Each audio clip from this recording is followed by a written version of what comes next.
Alors, ce qui a été intéressant cette semaine, c'est de se donner un grand défi de quelque chose que l'espace n'avait pas l'habitude de faire ici. C'est une soirée défi, en impliquant le collectif et donc de déclencher l'étincelle ou ce fight ensemble. Alors, il y a eu différents ateliers et il y a eu des choses excessivement intéressantes dans chaque atelier. Dans l'atelier de Manu, par exemple, où elle avait un tapis qu'elle réduisait de plus en plus et où il fallait que le collectif continue de rester sur le tapis quand elle arrêtait de jouer de l'accordéon, et où on a observé que les enfants spontanément avaient un collectif de défis qui était très intéressant, parce que tout de suite, ils deviennent coopératifs immédiatement, les uns sur les autres, et le carré se réduisait, et ils arrivaient toujours à y être. Alors que les adultes, on est beaucoup plus figés dans la tête, et cette soirée a été une soirée intéressante pour défiger cette chose qui est trop rigide en nous.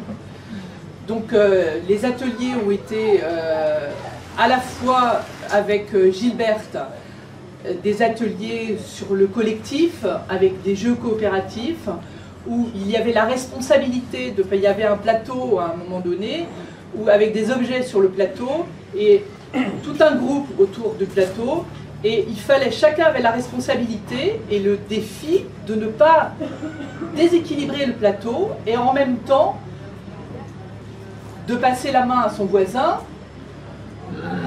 et de faire tenir le plus longtemps possible le plateau, avec la responsabilité de quand même s'engager, de prendre sa responsabilité, et en même temps la confiance en soi pour le faire. Et il y a eu des choses passionnantes dans tous les ateliers. Voilà, moi ce qui m'intéressait dans cette soirée, c'était de faire quelque chose qui n'avait jamais été fait à l'espace, parce que d'habitude le défi, ça a une connotation plus de prédateur, on va dire.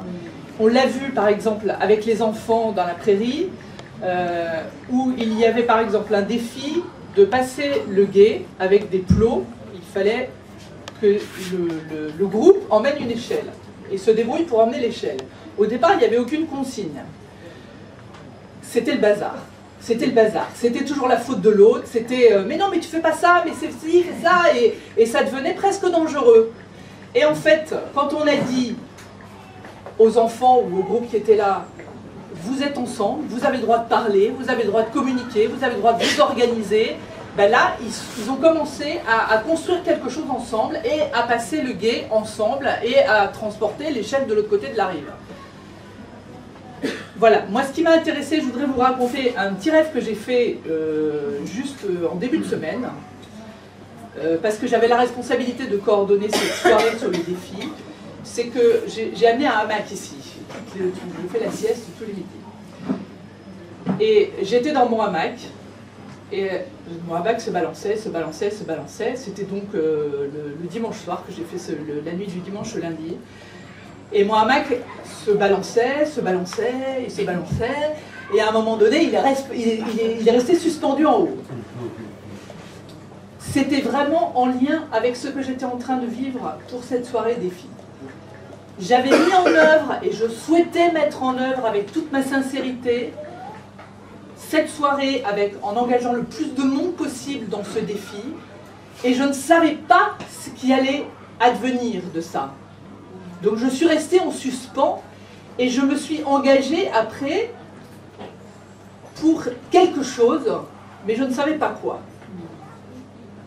Voilà. Et donc là, j'ai beaucoup apprécié l'intervention des hommes de théâtre, là, de l'improvisation, parce que la confiance en soi, le vécu, qu'est-ce qu'on a vécu. Alors là, il s'agissait d'un défi qui nous renforce, il ne s'agit pas d'écraser son voisin ou d'être le plus fort ou d'arriver avec ses gros biscottos. Voilà, il s'agit de rendre du collectif, de ne pas savoir à un moment donné, et puis après de de s'organiser, d'échanger, de voilà, t'es là, je suis là, bah, qu'est-ce qu'on peut faire, et voilà, et ensemble on arrive à quelque chose de fantastique. Voilà. Merci.